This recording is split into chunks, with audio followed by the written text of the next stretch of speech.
Welcome, friends. Welcome to another edition of Freeing the Body, Freeing the Soul. I'm your host, Dr. David, the Cutting Edge Doc, and here on Freeing the Body, Freeing the Soul, we do in-depth interviews with individuals that are doing cutting-edge work in the areas of healing, spirituality, and social transformation. I'm very excited about today's show. We're doing a format that we have not done before in any of the 71 episodes before this, and that is where we're having two guests on at the same time. They happen to be coupled, but this will be a very interesting experiment, and I want to introduce our guests and create a powerful context for your listening. So one of our guests you may have met before on an earlier episode of Freeing the Body, Freeing the Soul. Her name is Amoda Maa, and I'm going to call her Amoda with her permission today. And her beloved Kavi, who is on our show for the first time. And the way this came into existence was at the end of my interview with Amoda several weeks ago, we were talking and I said, you know, I would love to have a conversation with you and Kavi so that people can learn a little bit more about conscious relationship, conscious intimate relationships, because so many of us on the path, that is a big deal for us. And Amoda was open and she checked with Kavi and they're both willing. And so here we are. Those of you probably know Amoda a little bit from the prior show. She's currently functioning as a spiritual guide for many people around the world. And she shared with me that Kavi travels with her to her satsangs and teaching engagements and makes everything work and handles the audio video as well. And that Kavi has a lot of talents and accomplishments in his own right that I'll give him an opportunity to share when he introduces himself. So let's go ladies first, and let me turn it over to Amoda to introduce herself again in the context of this conversation. So Amoda, once again, welcome to Freeing the Body, Freeing the Soul. Hello, David, and thank you for having me on your show again.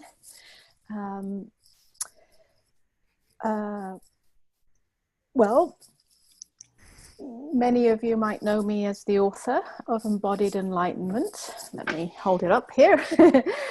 And, you know, I speak about relationship quite a lot in the book. There's quite a substantial few chapters on that. And, you know, hopefully we'll explore some of those, you know, teachings or pointers in that. And it's often an area that isn't addressed in spiritual inquiry. So hopefully this conversation will be very helpful for many people. Okay. Kavi, would you introduce yourself to our viewing and listening audience? Yeah, David, thank you for this invitation. I feel that this is being included more and more in Amoda's teaching.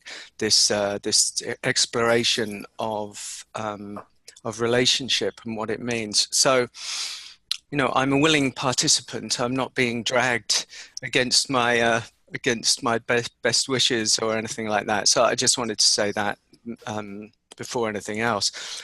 I'm the background scene behind Amoda's teaching and meetings. So I do all the practical stuff. But as you say, I'm a person and a being in my own right. I'm a poet and primarily a musician. I've been a musician for a very long time. So Kavi is a Sanskrit name for poetic nature, for he of a poetic nature, or it can mean poem. So I'm I'm coming at this conversation and this exploration from that place, I think, not from some practical breakdown of what it means to be in this conscious relationship. You know, I'm not really a how-to guy. You know, I'm somewhat deeper than that somehow, and I don't really come with answers. I come with an openness to share some of my experience, my personal experience, if you like, if that adds anything to the conversation. And because it has been these last 15 years or so such a deep journey for me, then I do feel that it's a conversation that's becoming very relevant in today's world, and a very juicy one. And it's, you know, life is barreling us all into what it means to relate honestly, truthfully, openly, both in intimate relationship, but ultimately all relationships have the propensity to be intimate. So it's not just about the beloved, you know, my beloved, or this special relationship or anything. It's about a bigger picture of how we're all relating to this seeming other. So I'm excited. I'm always up for the inquiry, and so I come very willingly, and I'm real glad to be here. Great. We're definitely on the same page in where we want to go here. So I don't want to just rehash the material, the wonderful material that's in Amoda's book. I'd like this conversation to complement that. I'd like to ground the material in your personal story. And I'd like to kind of weave the conversation. Hopefully I'll do a good job of seamlessly integrating the story of your lives into the essence that the story points to. But let's begin a little bit with the story. My experience tells me that people who have the kind of relationship you have done a lot of inner work on themselves for many years prior to this relationship, so that there is more of an openness of possibility. With that key idea, I could be wrong here, but with that key idea, I'd like to give you each an opportunity to tell your story of your relationship, but not so much starting at the beginning of your relationship, starting a little bit before that, so that the viewers and listeners can get a sense of what I'm pointing at here, that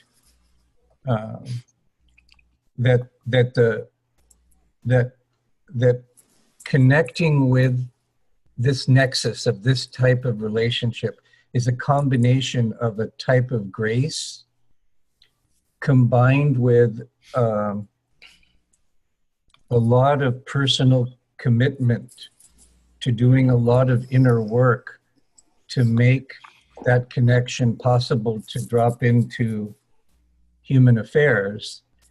And so I'd love you to talk about your relationship history in the context of what we're talking about here, of being available to each other. Amoda. Okay. Let's see.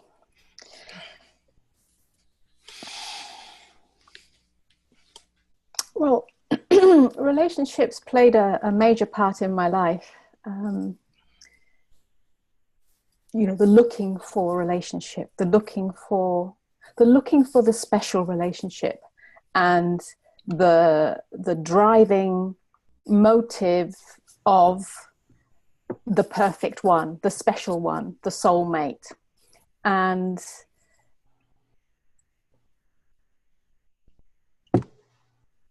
underneath that, the looking to feel loved, the wanting to feel loved.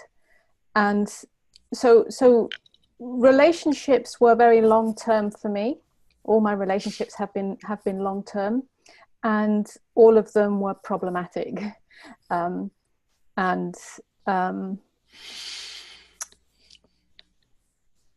The relationship that I had before meeting Kavi was a major one.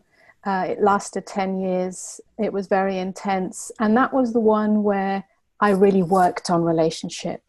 We went to relationship counseling, we did tantra, all sorts of modalities to transform the relationship into, I wouldn't say more love, because the love was there, the passion was there, and an intimacy, but it was always a battle. It was always painful. We were always hurting each other. We were always triggered. So I guess it was to transform the triggers into a sweetness, and into a calm and into a peace. But after 10 years of that, I saw that what I was, it sort of crept up on me, that what I was doing was really over-identifying with the idea of a soulmate, over-identifying with, this is the one, he's the one for me, and in that, it meant that I wasn't being true to myself, because I was scared of losing him. I was scared of losing that special relationship, because my identity was wrapped up in it. If I have the special relationship, then I must be perfect. I must be good enough. I must be lovable. And this kind of revealed itself over time. So yes, there was a lot of inner work that went on. Did it make any difference to that relationship? Well, yes and no. It forced us to bring an end to the relationship. It exploded very dramatically and ended very unexpectedly. So it felt at the time that all that work had failed. But when I look back on it, all that inner work led to that point, to that crisis point, and allowed me or forced me to fall back into my aloneness, something that I hadn't touched on before that, in relationship or not in relationship. And in that aloneness, that's where the real transformation happened. It had nothing to do with any modality.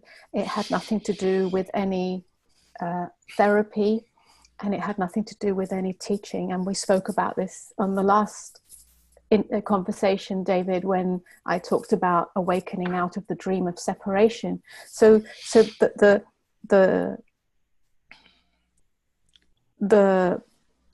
problems, if you like, or the hardships and the heartbreak of relationship led to that point. And after that, in meeting the abyss of aloneness, which was triggered by the relationship, but actually was not about the relationship, that's when true intimacy started to happen. An intimacy that had nothing to do with looking for a relationship. It had nothing to do with anyone else. It had nothing to do with feeling loved or wanting love or needing to be lovable, because I was able to love without form. So that's an openness. That's an openness that doesn't have any seeking mechanism in it, that doesn't have any need in it, that doesn't have any expectation in it. And it was only in that, or after that, that Kavi entered my life and relationship was on a whole different dimension.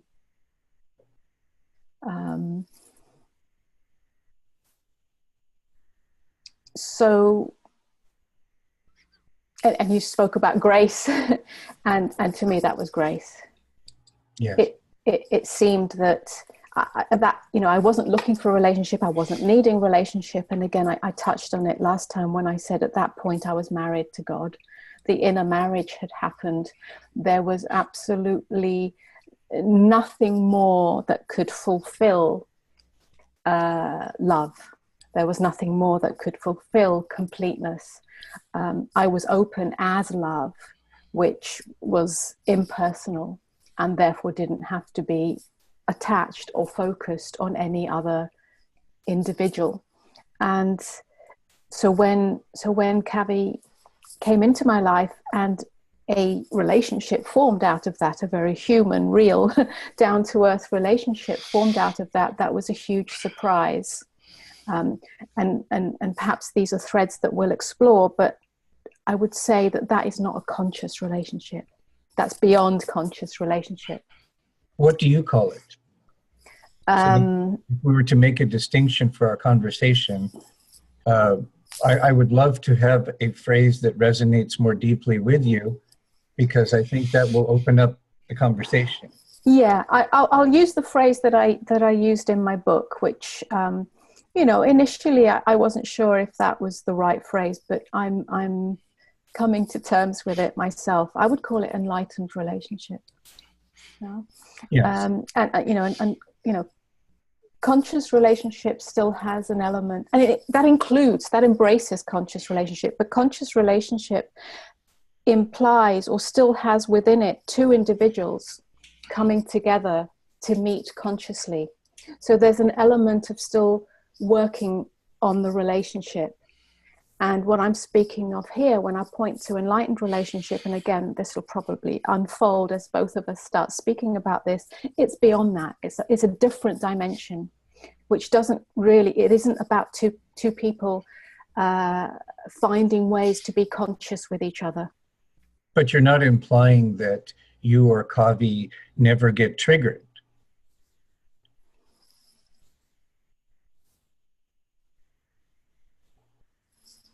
I don't know. Kavi can substantiate this, but I don't know if I ever get triggered by Kavi. He and I were speaking about this the other day. I never, and please correct me if I'm wrong, Kavi, because it's sometimes hard to be totally objective about this, but I never take umbrage against anything he does or says. I never retract from anything he does or says. Is that true? I think this is an important distinction because if this is a teaching that's going to be relevant for today's world, if the possibility that you're being and inviting people into is a relationship where people never get triggered with each other, that is so far beyond where most people live that it isn't going to seem possible for most people. And therefore, from a teaching standpoint, from the function of a teacher that's building bridges, my hunch is that that's too radical a leap for just about everybody right now. And so if that's your invitation, I think as a teacher, there has to be more than just the invitation. Yes, and I totally agree. So there are two things going on here. One is the bigger picture of the whole journey of relationship, which, if you want to say, my teaching embraces all of that. And there are many pointers, which is why I refer back to the book, which explores everything, right from the the unconscious relationship, the codependent relationship, the triggered relationship, the conscious relationship, right through to a new paradigm, which is what I'm speaking of. I'm speaking about all of it. If you ask me directly about my relationship and where I am with it, you'll get a different, you'll get the answer at this spectrum, end of the spectrum, because I have to be true to that and honest to that. So I don't see this conversation as really focusing just on my relationship or our relationship, and Kavi will have his own things to say about that. But I have to say from where I am, because for me, I'm speaking from the foundation of awakeness. I'm speaking from the foundation of having merged with the totality of existence, in which there is no boundary, no border, and no enemy. So I can only be true to that. Right. Within that, there are pointers, and that includes the places where there are triggers. But I can tell you from here, as love, there are no triggers. Right. There are other triggers in my life. There are minor triggers in my life, and there have been. And so, yeah, but when I'm talking about my relationship with Kavi, there are not. so we right. we can dance around that, yeah, because this relationship has emerged in me as the openness of love. It's not prior to awakening, it's after awakening, and it was a complete surprise. So it has right. a very different quality. And I know that that is a possibility as a new paradigm of relationship that is emerging. Leading up to that new paradigm, there's a lot of work to be done. There's a lot of pointers to people who are being triggered. And my invitation is how to be in that trigger, so we can explore that. That's beautiful. You know, I think one of the things that's unique about your journey, and we talked about this in our first conversation, is the radical scope of your awakening. You know, many people who awaken have a radical awakening in relation to self as an individual. And then over time, that matures into larger dynamics. Authenticity as relationship, authenticity as group, as community, etc.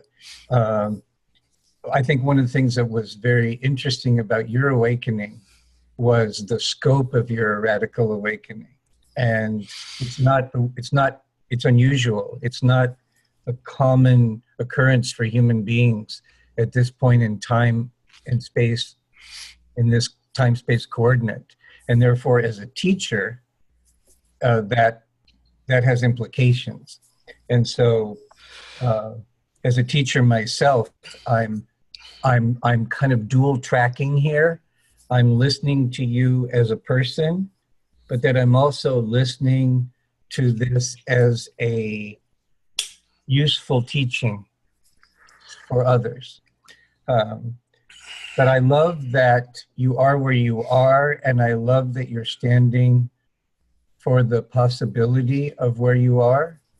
And I think it puts an empowering context into all the other stages that you point to, and gives a dignity and a grace to the process. So I think it's all very important. And I think I like where this conversation is going, because I think we're opening up some important distinctions here.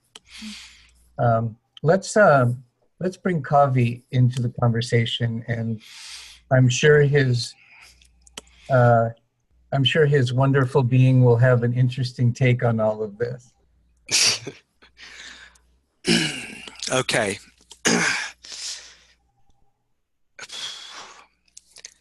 I've been listening to what Amoda said, and I have got some responses to that end dialogue that you guys had about the triggers. So if I forget anything, please remind me to come back to that. Okay. But I also want to just, because of your question, just lay a bit of groundwork about some of where I've come from, seeing that with some of the difficulty that I sit here with, because from my perspective, not as a teacher, I'm not a teacher. I'm a poet, I'm a human being, I'm a musician. I don't come from a teacher perspective where I funnel things down into a coherent teaching. I prefer sometimes incoherence. I prefer mess. I prefer chaos in many ways, because I'm sort of more into beauty. But so what I mean is, it's very hard to see from my perspective now all of the influences, all of the impacts, all of the past history of my human movement from birth through puberty, through adolescence, into the chaos of my 20s and 30s, and then coming out, and all of these shapes and patterns that then led me to be in a position where I was so openly available, and on a certain level destroyed enough to be available for this thing that happened between Amoda and I. And I have to corroborate that with, I was completely unprepared for this depth of what's transpired between us. I had experience of love on what one might call the relative level of this personal love in previous relationships. I'd fallen deeply in love with these beautiful women, but it had just brought up the things that you were talking about, which was endless triggers because of past wounding. And then there'd be the down spiral of those relationships, as we are unable, the two of us, to deal with them effectively. So they'd pretty much fall into disintegration or dysfunctionality. Most of my relationships became dysfunctional, although there was a lot of love there. But I guess what happened to me was that we started working together, Amoda and I. That's kind of on the practical level. I was a musician. I started playing for some transformational work that she was doing then, and I started playing for her as a musician. Prior to that was in like 2001, 2002. Prior to that, I'd started a journey of my own personal transformation, because that was what your question really was, in about 1994, 95, and that had involved a chance encounter with a shaman in Wales, in Great Britain, who I spent about 2 years with. A wild Celtic shaman who was extraordinary and extraordinarily wrathful. And he, for 2 years, pretty much tore me apart, and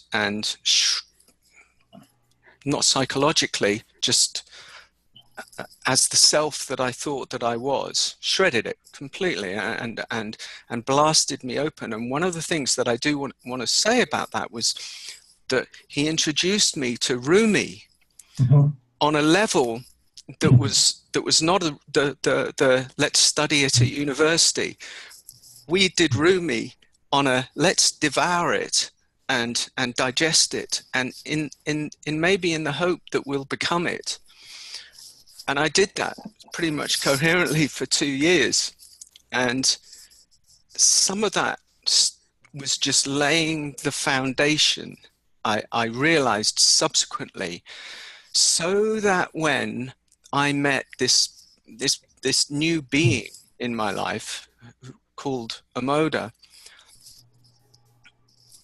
I was prepared, both things. That was kind of then what happened, and the impact of meeting her, of working with her, was not that I suddenly felt attracted to her and oh, she's, you know, she's the one for me or anything like that. No, it was because we were working together. It operated on a very different level. It came from somewhere else. It came from the mystical world. To me, it was an entirely, the first 3 years, 4 years of our life was an entirely mystical experience. That's the one of the ways of giving it some context. And I was just shattered. It destroyed the whole of my life. It destroyed the relationship that I had been in, which was a marriage of sorts. It was a sacred marriage, not a legal marriage, and it just couldn't compete with the resonance of what was happening. This new thing that was happening to me. It wasn't like old love. It was some new vibration that was coming up from the very ground itself, and it was compulsive, and it seemed to trigger that Rumi-esque part of me that brought that out to the very surface.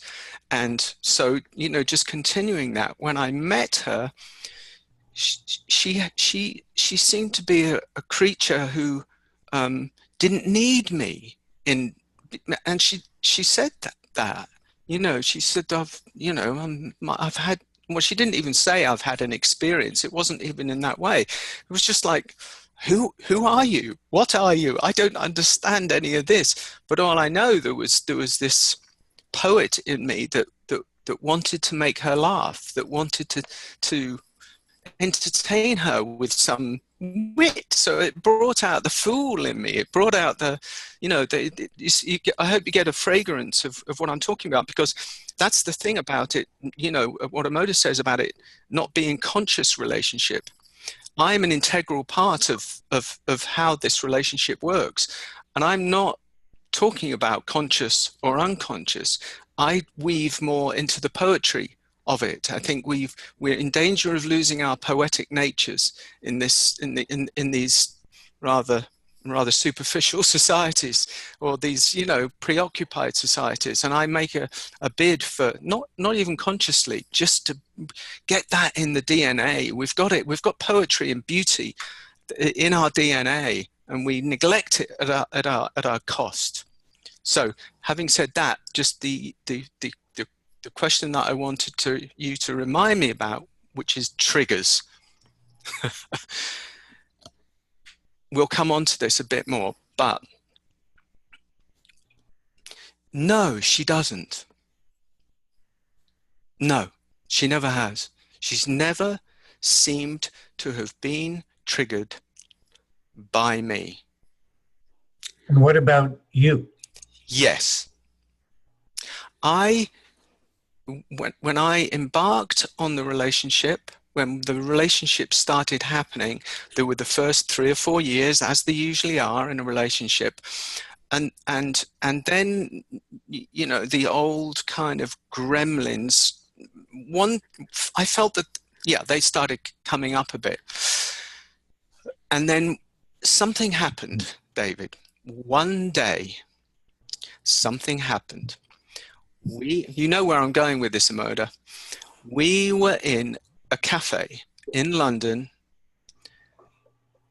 sitting, and I was, you know, something had happened, and I know that I was triggered. I could feel that. I didn't have the awareness that, oh, well, it's a trigger, I'd better deal with it. I just felt, you know, I used to have a problem with being in cafes and in open view of everybody else, because I was quite wounded by my father's experience, and he was a private man and quite shame based, and I attacked Amoda verbally. You doing this and everything like that. And it was a funny moment, because what I actually saw as the words hit her was that there was a retraction on her part, or a withdrawal on her part, as though it was like some sea anemone, some coral thing, some clam or something like that, that when the words hit, it just went like this. And I saw the effect suddenly. Honestly, it was like, in retrospect, it was an enlightening moment. In retrospect, it was extraordinarily powerful because I saw how hearts close. I saw how we do this in the guise of righteousness, in the guise of, you know, these. I understand. Yeah. And I couldn't do it. I maybe because it was love, maybe because it was grace, maybe all of these maybes, but I just realized that I couldn't do it. I couldn't have that impact on love anymore in my life. And so I surrendered it. I consciously surrendered it. And that set me up then on a subsequent path of surrendering it, of seeing it and surrendering it, seeing it, surrendering it. That was my part in the conscious movement on my part, and I guess I've done it. Well, you know, from what you've shared so far, there's enough material for about 4 or 5 more major meetings. But let me just say a few things that brings up for me. Well, first of all, it was a really good move on my part to suggest that you be part of this conversation. I was reminded, you know, the great philosopher Martin Heidegger, he talked about being shattered ontologically before. And, Heidegger did some great work when he was younger in that area, his famous treatise on being and time. And then as he got older, he became a little more bitter and cynical. And he was basically frustrated that he couldn't communicate. And he finally said, maybe this is better left to the poets. And, I think what he was saying is that it's the presence of it that touches. And so I get it. And a couple things I wanted to say is that obviously your stories validate my comments at the beginning about a lot of interpersonal individual work done prior to meeting. But then also the graceful component where consciously it's surprising. And, the fact that Amoda wasn't triggered by your trigger, but yet there was this organic shift in her calibration of energy that you could sense. I think this points to so many things that are so vital for the possibilities we're talking about.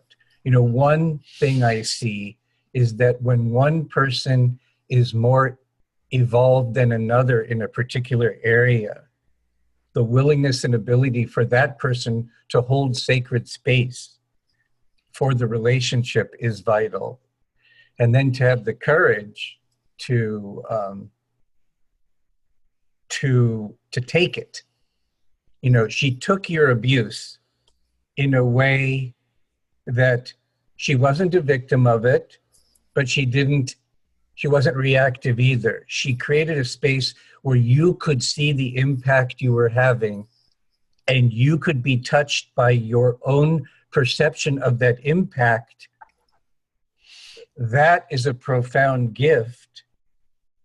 The only other time I've come across that teaching in relationship is the teaching of David Data, where he talks about the opportunity, it's usually the woman, that the woman has to consciously choose to make herself vulnerable, knowing that it'll probably hurt at some level, but knowing that that is the best way to catalyze the healing that needs to happen to move toward what Amoda is calling enlightened relationship.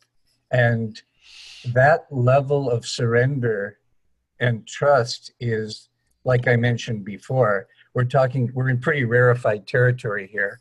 We're talking about levels of being that are not common in our culture at this time. But it's really thrilling to hear both of you talk about your human journey, to be able to anchor some of these pretty esoteric ideas into human life, because you know that personal essence that shows up in human life when it's appropriate from a infinite spacious kind of a space, that's a beautiful thing. And I want to use that as a segue into, I told Amoda that one of the things I wanted to talk about was, in the context of everything we're talking about, I wanted to talk about sex and sexuality, because, you know, there are many viewpoints that I think have validity, that sexuality is the play of polarity, and that in sexual union, it's the love that's ultimately the voiding of that polarity into unity. And so many people would say, well, geez, when people are in the space Amoda is in, is there polarity left? And therefore, is there sexuality left as we would think of it in human terms? And if so, what's that all about? And if not, how's that working for you? So those kinds of questions are things I want to explore, the whole possibility of passion and desire as an expression of natural motion, as opposed to a attachment to polarity, whether that exists or whether that's a dream of mine, and how that shows up in human relationships, how it shows up in your relationships. And I don't want you to go anywhere that you guys don't want to go in terms of your privacy. I honor that. But to whatever extent it's appropriate, I think this would be a really powerful discussion to have. Moda, Yeah. Will you take that one first? I'll try. Okay. we are in uncharted territory, and in this exploration. And I just want to say, David, you seem to have a penetrating insight into the nature of our relationship here.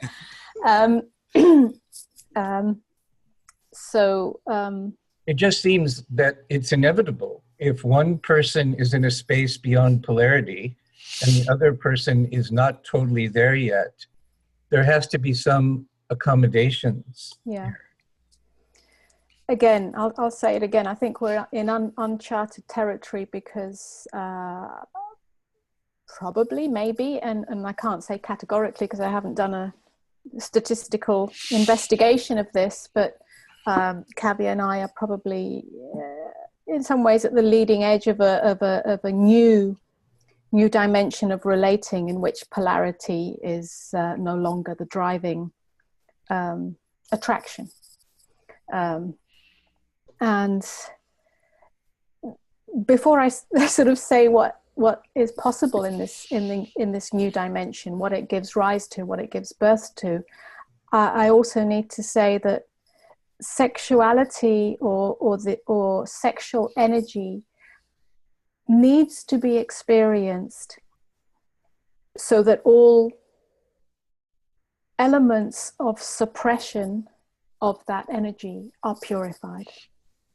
So it's no good, if you like, jumping into where Kavi and I are at because it's a spiritual ideal. And in my personal experience, I have explored probably as many dimensions of sexuality as can be explored through my various relationships and through various modalities that work with sexuality as a doorway to both conscious relationship, to union, and expanded energetic states. So I don't speak from a place of repression. I don't speak from a place of morality in terms of sexuality, because that has been completely blasted open in me. I won't give you the details of what I've done and where I've been with all that, but perhaps for those listeners who might be aware that I was a disciple of Osho for a while, and still hold him as my true teacher or master in this lifetime in my heart. You might know how far one can go in exploring sexuality. When you're part of that. So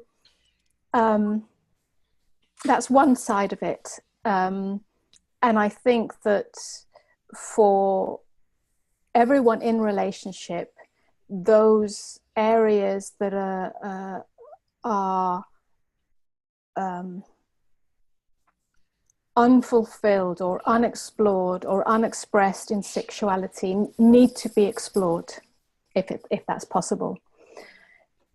Now, I can't remember where this conversation is leading. I think you asked me a question. So the question was, is there sexuality as we know it in human terms beyond polarity? Beyond polarity. And then the other part of the question was, if you're in a non-polarized state, but let's say Kavi is still partially polarized, do you create a space where he can continue sexual exploration? And if so, how does that work? So though that whole question about the issue of sexuality and polarity in general, and then the second is what relationship dynamics, if one person is there but the other person is almost there, how do you help the almost there person? Okay, so yes, my experience is that when the polarity has collapsed into itself, there's no more push and pull in a relationship.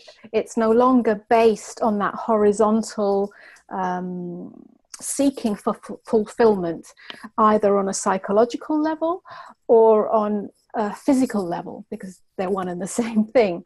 So the seeking mechanism that drives sexuality, the need for sexual fulfillment, and is fueled by a bunch of hormones, in my experience, just comes to an end. There is no more a spiritual longing for fulfillment and coming home and that at oneness, because I'm always in at oneness. There's no need to create more intimacy, because I'm always intimate with what is. I no longer reach out to Kavi as a man that can complete me or give me anything more, because he's not outside of me, he's in me all the time. He is me. So there's incredible tenderness and openness and intimacy always. It doesn't have to be fixated on a physical fulfillment or an emotional fulfillment or physical union as a doorway to that. So all that has actually come to an end, and something else is here, which we can talk about. But your question about what happens when the other isn't quite there, well, beautifully and gracefully in our relationship, we're both there at the same time. So it's not that there wasn't sexual passion for the first few years. It's not that there wasn't sexual attraction in the first few years. That was part of it. That all came flooding in the vast openness of Rumi-esque poetry and mysticism that was here as part of our coming together. So it's not like we've been physically unintimate, that we haven't gotten to know each other in that way. It was definitely part of our initial coming into the human relationship. Somehow, and again, surprisingly, in the same way that our relationship came together, surprisingly and gracefully and gratefully, it stopped for both of us at the same time. It fell away. It fell away. The need for sexual fulfillment or exploration or fell away for both of us at the same time. And what was born was something else. So my question goes back to those first 3 or 4 years where there was still sexual activity, but you had already had your major opening. It wasn't that there was a need for fulfillment in that. It was just such a celebration of this ecstatic experience of the human, the divine, should I say, coming into the human. I talked about being married to God and there was no need for anything else. But when Kavi sort of appeared in my life, and like you said, we had been working together, so we did know each other for a couple of years before that. But when one day it was obvious to both of us, not because we'd done anything or said anything, or even that there was any sexual attraction at that point, somehow we both knew that we were about to fall into a human relationship. It sort of just came to us just as almost like a vision, and we both acknowledged it. And at that point I was, I'm not sure if I want this, but I surrendered to it because I knew in that moment that it was, if I may say this, God in human form. That's what I'm getting at. God in human form, that here was this incredible union and merging with God as the totality. And if God is the totality, then he is every form that I experience. And here is the perfect form, another human being, another man, when I had I didn't want another relationship. But I surrendered to it and trusted it and trusted in love, in love as the bigger bowl, crucible that this relationship was forming. Then everything poured in,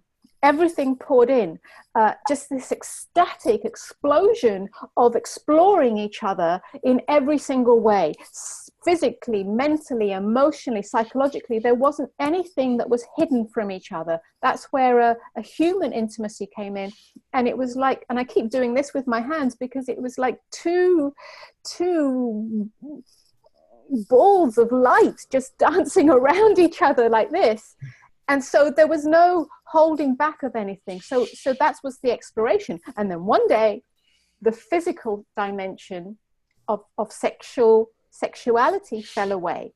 Now somebody, I've got to say this because somebody asked us this recently. Well, does that mean you never touch each other?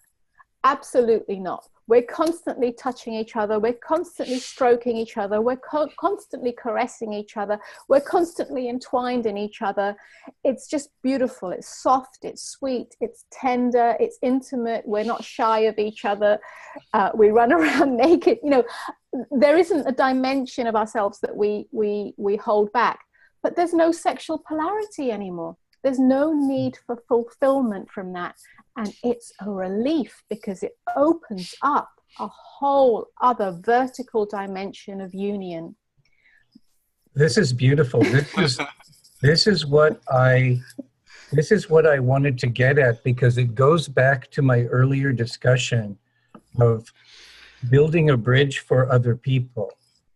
This distinction that there is this, shall we say, interim space where the sexual expression is a celebration of the oneness, so it doesn't have the scarcity consciousness, but it still has some motion or passion that's substantiating itself physically and etherically, that is exploring the play of that and is still working itself out.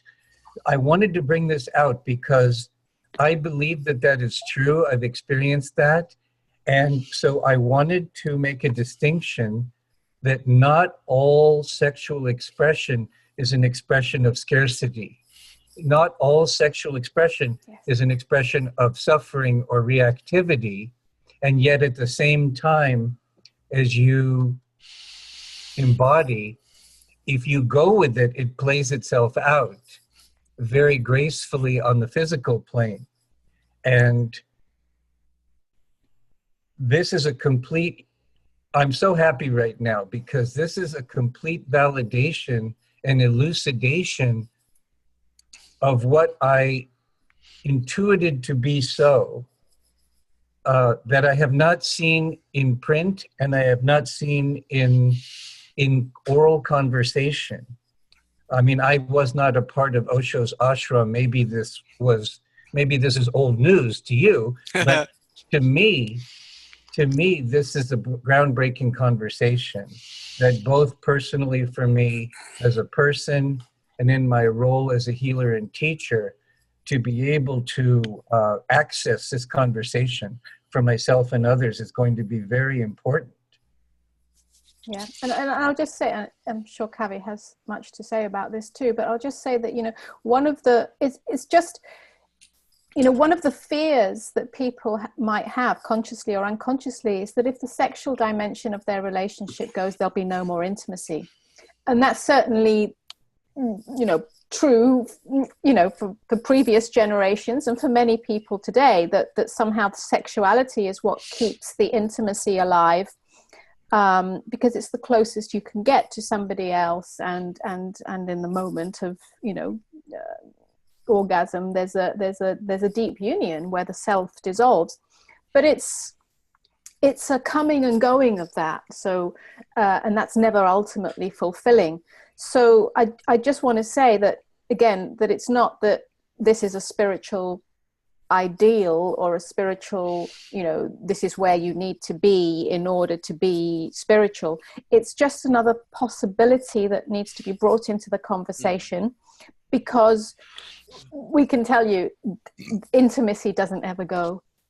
If sexuality was used as a tool for intimacy, then yes, then not having that sexual interaction will create a distance, and a barrier, and a retraction back into self. But when there is such intimacy, and then that intimacy becomes the doorway for the dissolving of all structures that need to take you towards that intimacy. There's nowhere to go. There's no further to go. There's no deeper to go. The only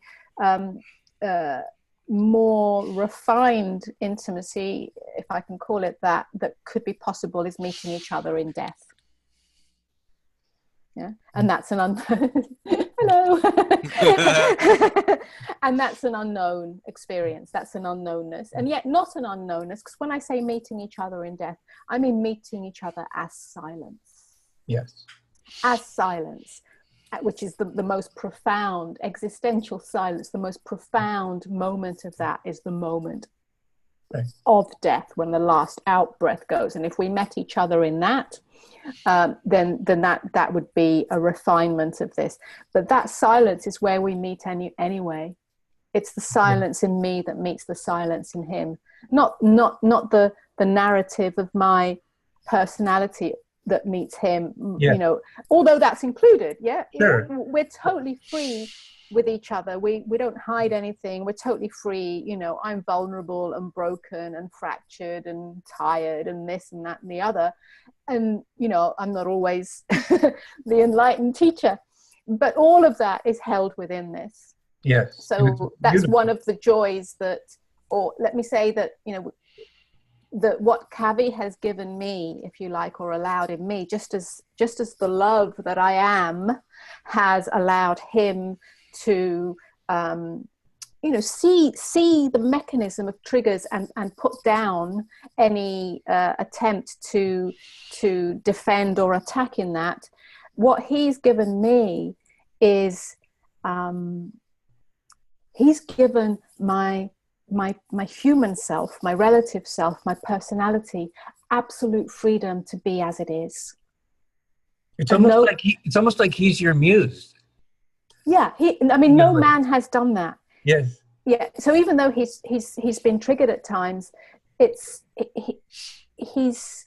might, because I don't know, little things, I can't even remember what they are. I would say that I have had the freedom on a personal level, on a relative level, to be absolutely my silly self. Yes, I was going to say, my intuition is that he fosters a delight.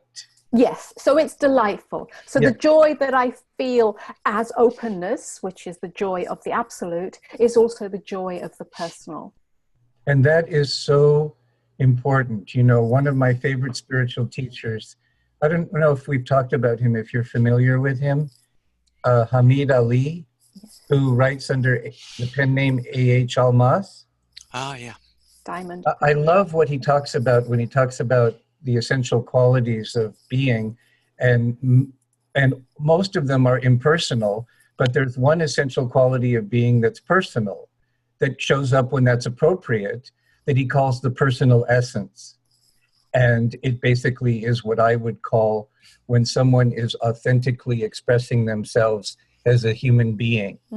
And I love his model because it points to a seamless integration between the apparent polarity of unity and individuality. And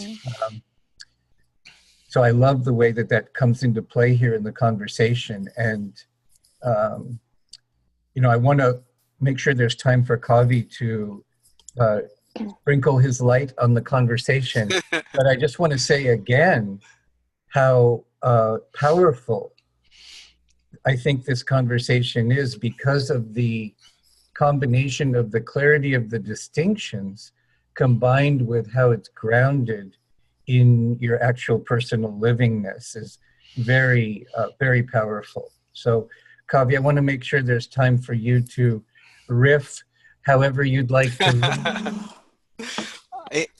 One of the reasons that in the whole of the teaching that Amoda does, and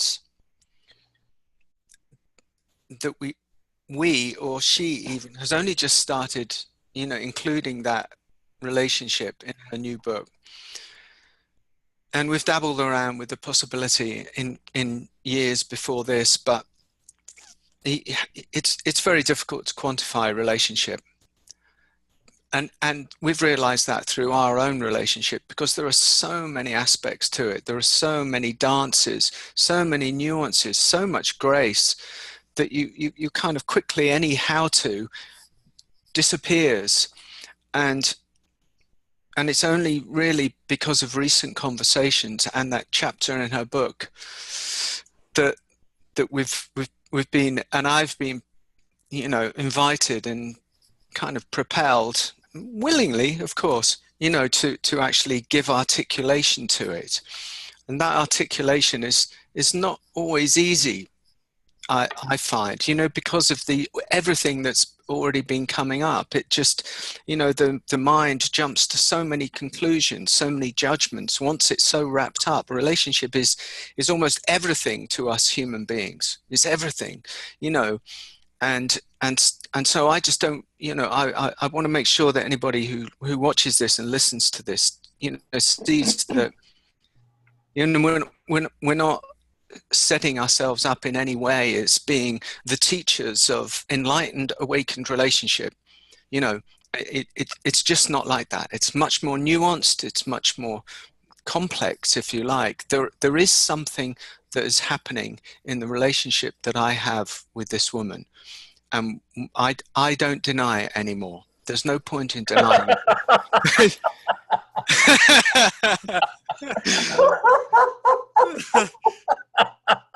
Hey, it's got something.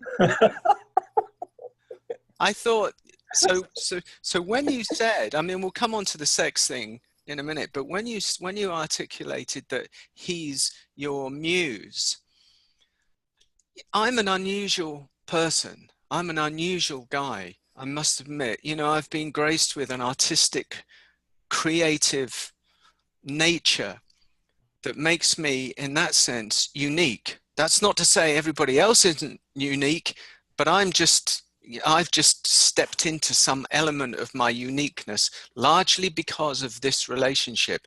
This relationship has been part of my burning.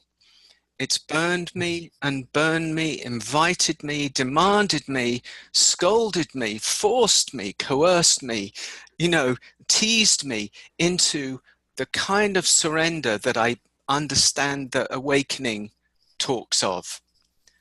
It wasn't a sudden full bloom for me. It was a gradual erosion of everything that stands in the way of the deepest surrender to love. And you know, I don't have this kind of, am I there, am I not there? I couldn't really care less. I care that if there are moments that I retract from her, but not even from her, from love, from life, from experience, from my intimacy with all existence, then I attend to it as best I can, as quickly as I can. And so there's a great forgiveness in that, and there's a great grace, and there's a great softness. And I bring that, and I always did bring that, although roughly, coarsely, and messily, to this relationship. So my commitment right from the get-go has always been to love. It's just that there was a mess of me standing right in the way. And one of the things that defines me, maybe from some other people, is that I just willingly, like Rumi, I just said, you know, take this all, take it. I don't know what to do with it, because it makes me feel so sick and small and defended and weak to stand with this kind of prideful righteousness, as if I'm right about something, and that's so damn important. It was like, when I let go of that and I accept that I'm wrong, I don't know, I'm just here, I'm open, it's such a relief for even to my masculinity. My masculinity, the cloak of masculinity just drifts down and dissolves, and then there's just heart. My heart becomes open. So in the face of all that, David, sex became like nothing. It became like a futile attempt at trying to achieve what I actually am, what I was, what I experience. You played it out. It became obtuse. Played out, yeah. I feel played out. I mean, to be honest, in life, I'm a 59-year-old guy. I've dealt with my broken dreams. I've dealt with the wounds that I got from my father and my mother and the whole of that sort of stuff. You know, it came at me, because if you open the door to it and say, I'm here, and you keep that door open, it's going to come at you. Love comes at you. It does. It wants to wash over you. And I just kept open. And so the whole game, on a certain level, has played itself out. That's not to say there's any sense of perfection, because I do have moments where I get triggered. I think that's the right word. I think it's triggered. It's just that there's no unconsciousness there in it anymore. There's a remnant in the body of some body armoring carried out because it's like a shadow that I've carried from you know, years and years and years ago. And so there's a kind of reactivity to something that I might meet, you know, maybe a model, you know, something. But the awareness now is so clean or clear that it's able to soften very quickly. And just come into I guess into presence, and in that everything dissolves. So in that context, sex is not just, it's just played itself out. Right. Well, you know, your commitment, your story in the diner, in the cafe, to me says it all.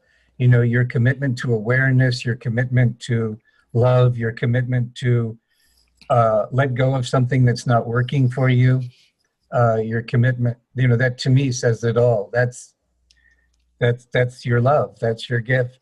And I really get it. And I'm very happy that the two of you found each other in this lifetime, and that it's working so well for you, and that you're in the space that you're in, and that Amoda is willing and able to put it on the mat more and more as part of her teaching, I think is a wonderful thing.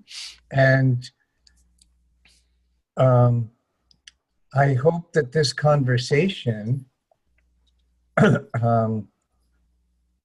has been uplifting for both of you.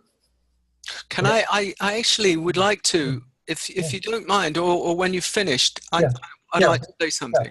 No. I'm not ending it. But I just want to punctuate it so far. Is I hope it's been very uplifting for both of you and enjoyable. And it's really been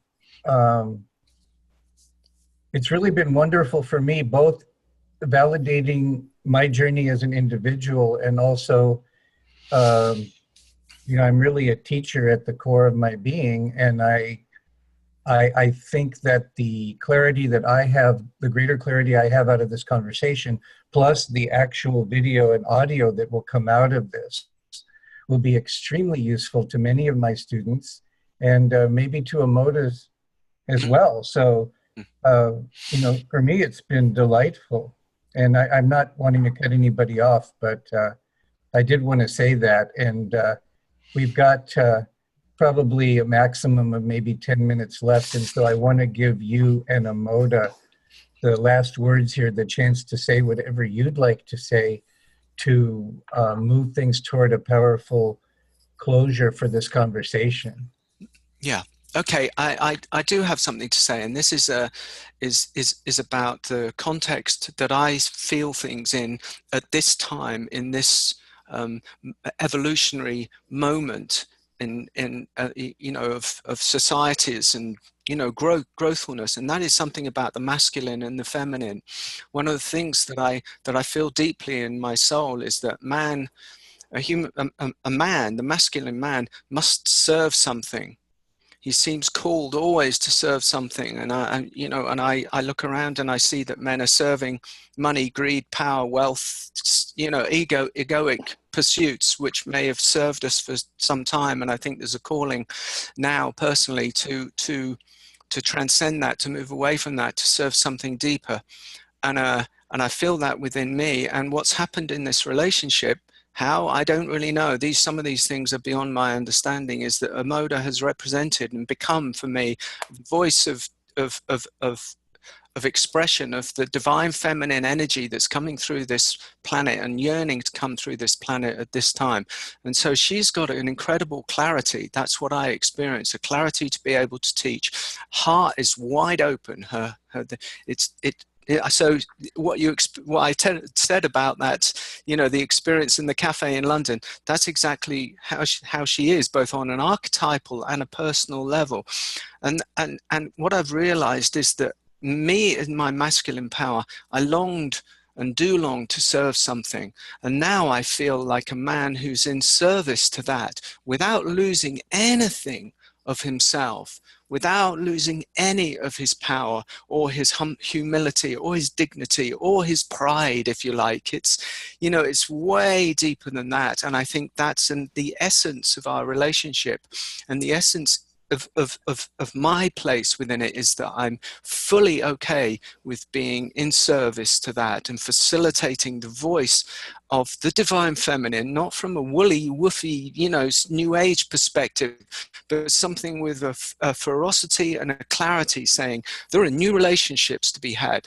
There are new ways of relating to be had in this world, both from us to all and to each other in intimate relationship. And we need to get these conversations on the table. And whatever I can do, however I can act, however I can get the conversation in, I will do that thing because it's important, and it's beyond my own personal needs. But Amen. Where do I sign up? Where's the enrollment card? What I'm hearing you saying is you're in service to love. Exactly right. That's what I'm hearing. Exactly right. And Amoda is love. Yeah. And you're in service to love. Exactly right. And it feels right. That's the thing about it. It just feels right. It's not coming from anywhere. It's not coming from any intellectual understanding. I couldn't care less about that. It just comes from some deep truth and some deep calling. And it's within us all. It's not special to me. It's within us all. And I get it. And I honor you. And like I said, I'm sounding like a stuck record. It's wonderful that people will have this experience. It's just wonderful. Amoda, do you want to take us home here? Yeah, well, I'm going to sort of say what Kavi said in a slightly, different way, or the same way. First of all, to say that we have in some way shied away from talking, speaking directly about relationship, because like Kavi said, there's no formula here, there's no how to, this is beyond all that. And it's really not about us speaking about our personal relationship, although obviously that comes into it. So neither are we providing the tools for people to have a better relationship. But there is an exploration going on here, and there are definitely pointers that arise out of such conversations and out of my teaching that are directly related to my teaching of waking up out of the dream of separation and how that transforms the world. And so it is relevant, and more questions seem to be coming about relationship, partly because it is the time, as Kavi says, for all relationships to be purified in the light of love. And also probably as more people see our personal relationship, my relationship with Kavi, how that plays itself out or expresses itself in the world as we are exposed to more and more people. So a lot more questions are coming about that. So this feels like one of the first conversations where we're beginning to articulate some of these delicate, profound, and difficult to put into words nuances. So first of all, I'm grateful for you instigating this conversation. And then the other thing is that yes, the masculine being in service to love is, as Kavi has been describing so powerfully and clearly, is both within relationship and within ourselves. So in women too, we all have what we might call we can call it the masculine, to differentiate it between the feminine, which is receptivity and surrender, but that part of us that wants to defend or attack. So in all of us, the new frequency, the new paradigm, which will ultimately transform all relationships beyond the idea of having a better relationship for myself, that really will transform relationships so that our inner state is transformed and the state of humanity is transformed, is when we're willing to put down our weapons of war. When we're willing in ourselves, whenever there is a trigger, and that trigger gives rise to reactivity, which is defense or attack, blame or shame, justification, and so on, and judgment, and the closing down of the heart and withdrawal and retraction and all the games of manipulation, coercion, and so on that happen in a codependent relationship, which the majority of relationships are, because that's what we've been trained to do.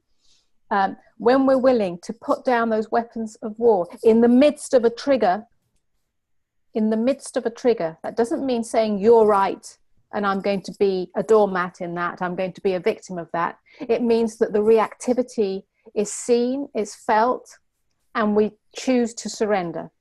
We choose to soften. We choose to turn towards the tenderness of not knowing and remaining open in that as vulnerability.